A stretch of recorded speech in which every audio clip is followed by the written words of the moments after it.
Welcome to wizard.com. This is Ashwini, maths tutor. Our question is solve the following, and we have to solve square root of 5 square plus 12 square to the power 3. Rewrite square root of 5 square plus 12 square to the power 3. Now square root of this 5 square means 25 plus 12 square means 144.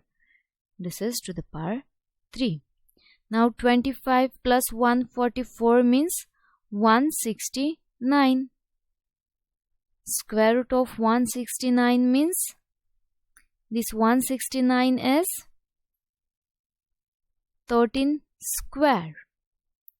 So square root of 13 square means 13 to the power 3, and 13 to the power 3 means 2197.